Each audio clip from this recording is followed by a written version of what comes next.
یہ حضرت ابراہیم بن ادہم رحمۃ اللہ تعالی اپنے وقت کے بہت بڑے صوفی ہوئے ہیں. کسی نے آپ سے سوال کیا، عرض کی تھی حضرت آپ کے پیر کون ہیں؟ حضرت نے بڑے بڑے با کمال لوگوں سے فیض پایا، وہ لیکن آپ نے فرمایا بھائی میرا جو پیر ہے نا وہ تو میرا غلام ہے. حضرت ابراہیم بن ادہم آپ کا پیر آپ کا غلام ہے؟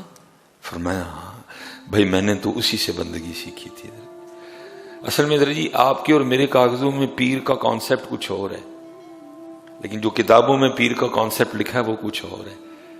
پیر کا کام ہے رشد و ہدایت، پیر کا کام ہے مرید کو انداز بندگی سکھانا. لیکن آپ کے اور میرے کاغذوں میں پیر کا کانسیپٹ یہی ہے کہ اونج نہیں پیر کل وڑنا کوئی بھی، جدو کتے کو پھسکا پہ گیا تو چٹ پیر نو فون ڈائی لو میرے لیے. ہمارے نزدیک پیر کا کام، میں یہ نہیں کہہ رہا کہ اس کام کے لیے آپ پیر صاحب کو دعا کے لیے نہیں کہہ، لیکن یہ کام بعد میں ہے. اصل کام رشد و ہدایت ہے. اصل کام ہے پیر کا تیرا تعلق بارگاہ نبوت سے جوڑ دینا. اصل کام ہے پیر کا تیرے اندر بندگی کے رنگ بھر دینا. یہ بعد والی باتیں ہیں ساری، یہ باتیں بعد والی ہیں حضرت ساری. تو آپ اس حوالے سے گفتگو فرما رہے تھے. فرمایا میرا پیر تو میرا غلام ہے. عرض کی حضرت وہ کیسے؟ فرمایا میں جس دن اس کو خرید کے لایا نا تو خرید کے تو اس کو لے آیا، لیکن مجھے اس کا نام نہیں پتا تھا. تو میں جب اس کو گھر لے آیا تو میں نے پوچھا بھائی ظاہر ہے جب بھی کوئی کام پڑے گا، مجھے اگر پیاس لگی ہے، پانی پینا ہے یا کوئی بھی کام ہے تو تجھے پکارنا تو ہے نا، تو ذرا اپنا نام تو بتا تاکہ میں تجھے تیرے اس نام سے پکار سکوں. تو آگے سے کہتا ہے حضرت میں تو غلام ہوں، غلاموں کا بھی کوئی نام ہوتا ہے، آپ جس نام سے پکاریں گے میرا وہی نام ہے. بڑے آپ نے فرمایا بھائی یہ دیکھ میں نے تو گدڑی پہن رکھی ہے، ہم نے تو یہ چن لیا ہے یہ لباس، تو بتا تو کس قسم کا کپڑا پسند کرتا ہے تاکہ میں بازار سے آتے ہوئے تیرے لیے وہ کپڑا خرید لاؤں. وہ آگے سج کرتا ہے حضور میں تو غلام ہوں، غلام کی کیا اپنی مرضی ہوتی ہے، آپ جو پہنائیں گے میں پہن لوں گا. فرماتے میں بڑا حیران ہوں کیسا غلام ہے بھائی، کیسا یہ اپنے مالک کی خوشنودی کا طالب ہے. فرماتے پھر میں نے پوچھا بھائی میں تو یہی روکھی سوکھی کھاتا ہوں جو کی روٹی، تو بتا تو کس طرح کا سالن پسند کرتا ہے، سبزیاں پسند کرتا ہے، تجھے گوشت پسند ہے، جو تجھے پسند ہو میں تیری. اس نے کہا حضرت میں تو غلام ہوں، غلاموں کی اپنی کون سی مرضی ہوتی ہے، آپ جو کھلائیں گے میں کھا لوں گا. آپ فرماتے میں تو اس سے میں نے سیکھا تھا کہ بندگی اس کو کہتے ہیں. یہ ہے بندگی کہ رب کی رضا پہ راضی رہنا ہے حضرت. وہ جس رنگ میں رکھے، وہ جس حال میں رکھے حضرت. آج کیوں میرے معاشرے میں افراتفری ہے حضرت، آج کیوں چھینا جھپٹی ہے حضرت. یہ وہ باتیں تھی جو بڑی ابتدا میں پڑھائی جانی چاہیے تھی بچوں. پتر اپنی مرضی نہیں، مرضی والے کی. یہ بڑی بالکل شروع کی کتابیں ہیں، یہ ان کتابوں میں پڑھائی جانے والی. بیٹا امیری یا غریبی یہ تیرا انتخاب نہیں ہوگا، یہ انتخاب تیرے لیے تیرا اللہ کرے گا. وَتُعِزُّ مَن تَشَاءُ وَتُذِلُّ مَن تَشَاءُ تُؤْتِي الْمُلْكَ مَن تَشَاءُ وَتَنزِعُ الْمُلْكَ مِمَّن تَشَاءُ. یہ وکری بات ہے حضرت، جب وہ ہمیں دیتا ہے تو میں تقریباً حضرت الا ما شاء اللہ کتے حضرت کوئی حال ملے جس کو اپنی غربت یاد ہے. یہ تو میں نے تقریباً لوگوں کو بوڑھو کہنا میں پیو دے ٹڈو میر جمے الا ماشاء اللہ. حضرت جی میں نے کچھ احباب دیکھے ہیں جن کو حضرت اپنی غربت کے دن یاد ہے، وہ کوئی ماننے کو تیار ہی نہیں ہوگا. میں تو کبھی غربت دیکھی نہیں ہے. خرابی کیا ہوتی ہے کہ پہلی اور مین غلطی کہ ہم سمجھتے ہیں کہ یہ میرا اپنا انتخاب ہے، یہ میری محنت ہے، یہ میری دوڑ دھوپ ہے، یہ میں نے کیا. یہ تیرا انتخاب ہے ہی نہیں.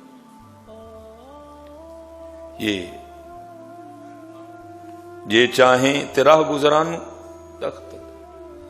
یہ وہ باتیں تھی حضرت جو ابتدا میں ہمارے نصاب میں بچوں کو پڑھایا جاتا. بیٹا اس کا انتخاب ہوگا، تو نے کوشش کرنی ہے، تو نے محنت کرنی ہے.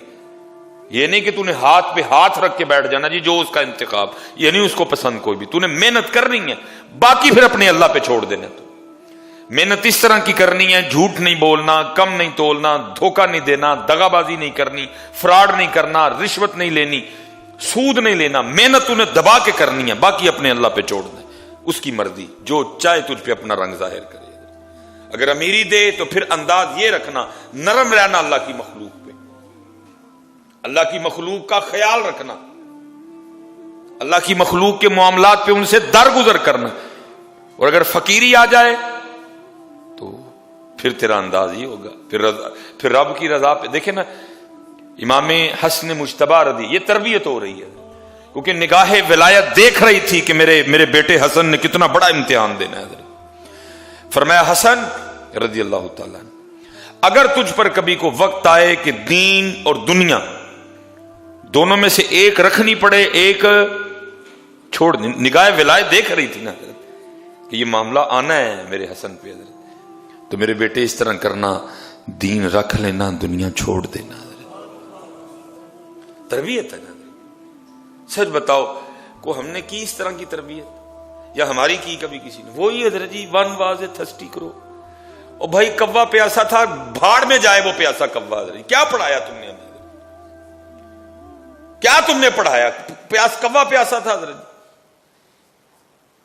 کیا یار عجیب حضرت ہمارا یہ نصاب ہے، حیرانگی ہوتی ہے حضرت۔ بھائی بدر بھی تھی، احد بھی تھی، حنین بھی تھی، تبوک بھی تھی، محبوب کا شکم مبارک پہ پتھر باندھنا بھی تھا، محبوب کا شیب ابی طالب میں جانا بھی تھا، حضرت علی بھی تھے، عمر بھی تھے، حسن بھی تھے، حسین بھی تھے، فاطمہ بھی تھی، عائشہ بھی تھی، یہ کچھ پڑھاتے، ون واز تھرسٹی کرو۔ یہ وہ باتیں تھی جو ابتدا میں پڑھائی جانی چاہیے تھی۔ بیٹا دو رنگ آئیں گے، یا امیری آئے گی یا فقیری آئے گی۔ امیری آئی تو پھر تیرا انداز یہ ہونا چاہیے، غریبی آئی تو پھر تیرا انداز یہ ہونا چاہیے۔ کچھ نہیں پڑھایا حضرت، افراتفری کا شکار ہے میرا معاشرہ، چھیننا جھپٹی پڑی ہوئی ہے، ہر بندہ یہی مائنڈ کھولو حضرت، جس کا چھینا جاتا ہے چھین لو، بھائی کا چھین لو، بہن کا چھین لو، اس کا چھین لو، اس کا چھین لو۔ وجہ یہ باتیں ابتدا میں پڑھانے والی تھی حضرت۔ فرمایا میرے بیٹے حسن اگر کبھی وقت آ گیا دین دنیا ایک رکھنی ہے ایک چھڑنی ہے تو میرے بیٹے دین رکھ لینا، دنیا چھوڑ دینا۔ اب آگے بھی حضرت سیدنا امام حسن مجتبی رضی اللہ تعالیٰ عنہ تھے، عرض کی حضرت علی پاک رضی اللہ تعالیٰ عنہ کی بارگاہ میں، بابا کیوں رکھ لوں دین اور کیوں چھوڑ دوں دنیا؟ فرمایا بیٹا اس لیے دنیا چھوڑ دینا کیونکہ اگر تو دنیا کو نہیں چھوڑے گا ایک وقت آئے گا وہ تجھے چھوڑ دے گی ہے، لیکن تیرا دین نہ تجھے دنیا میں چھوڑے گا، نہ تیرا دین تجھے قبر میں چھوڑے گا، نہ تیرا دین تجھے حشر میں چھوڑے گا۔ یہ ابتدا میں پڑھانے والی باتیں تھیں، لیکن کچھ نہیں پڑھایا گیا، کچھ بھی نہیں پڑھایا گیا حضرت ایسا۔ اور اگر بس پڑھایا بھی گیا تو بس پڑھایا نہیں گیا، وہ رٹایا گیا، وہ چٹایا گیا حضرت۔ پڑھایا جو پڑھانے والا تھا وہ بھی میرے جیسا تھا، وہ خود رب کی رضا پہ راضی نہیں تھا، اس کو خود نہیں پتا تھا رب کی رضا ہوتی کیا ہے۔ اب دیکھیں نا حضرت بابا صاحب یہ تھے پڑھانے والے جن کا پھر پڑھا اثر بھی کرتا تھا، جن کا بولا اثر بھی کرتا تھا، جن کا بولا پھر دلوں میں بھی اترتا تھا حضرت، جن کا بولا پھر دلوں میں بھی اترتا تھا حضرت۔ وہ بابا صاحب کا لکھا ہے کوئی مرید تھا تو اس کے بچے کے نا وہ گڑ کی وجہ سے دانت ختم ہو گئے، وہ اپنے بچے کو بابا صاحب کی بارگاہ میں لے کے آیا، عرض کرتا ہے حضرت کچھ ظاہر ہے باپ بیٹے کا رشتہ تو میری تو نہیں سنتا، آپ اس کو ارشاد فرمائیں کہ گڑ نہ کھایا کرے کیونکہ گڑ کھانے کی وجہ سے اس کے دانت ختم ہو گئے۔ آپ نے فرمایا کل اس کو لے کے آنا۔ اس نے کہا کل شاید حضرت کو تعویذ دیں گے، کوئی دم فرمائیں گے خاص۔ وہ اگلے دن پھر لے کے آیا، اپنے کندھے پہ ہاتھ رکھ کے فرمایا بیٹا گڑ نہ کھایا کر۔ وہ بڑا حیران ہوا، عرض کرتا ہے بابا صاحب اگر یہی بات ارشاد فرمانی تھی تو کل ہی کہہ دیتے، میں اتنی دور سے آیا پھر گیا پھر آیا۔ تو فرمایا بھائی تھوڑی دیر پہلے میں خود گڑ کھا کے بیٹھا تھا، اس کو کیسے کہتا گڑ نہ کھایا کر؟ پہلے میں نے خود چھوڑا ہے پھر اس کو کھایا۔ اللہ بابا صاحب کا گڑ کھانا کچھ اور تھا، اس کا گڑ کھانا کچھ اور، لیکن تقویٰ کتنا تھا ان لوگوں۔ اگر کہیں نصاب میں اثار آ بھی گیا، اگر کہیں نصاب میں جو ہے نا وہ اس طرح کی باتیں آ گئی تو پڑھایا بھی میرے جیسے بندے نے جس کو خود نہیں پتا اثار ہے کیا۔ مجھے یاد ہے مجھے حضرت صاحب پوچھنے لگے بابا جی مجھ پہ تھی ہی نہیں قربانی حضرت، مجھے فرمان لگے بابا جی قربانی دینی ہے عید کی، میں جناب نہیں، تو فرمایا جو قربانی دینی نہیں دے پھر قربانی دا بیان کیویں کرنا جی جاؤ کہ اضافہ ہو جا کے، مجھے فرمان لگے جی تو آپ ہی نہیں قربانی دینی تو قربانی، میں کہ حضرت میرے پہ واجب بھی، فرمایا نہیں واجب شکریہ کے طور پہ دے، اتنا مالک نے کرم کیا ہوا ہے، اتنا تجھے رب نے نام دے دیا، جا کے قربانی، تو قربانی دینی نہیں ہے تو قربانی بیان کی کرنی ہے۔ وہ اس طرح کے تقوی والے لوگ تھے حضرت، فرمایا تو نے قربانی دینی تو قربانی بیان کیا کرے گا جا کے میاں، تو کس طرح ممبر پہ بیٹھ کے قربانی کو بیان کرے گا؟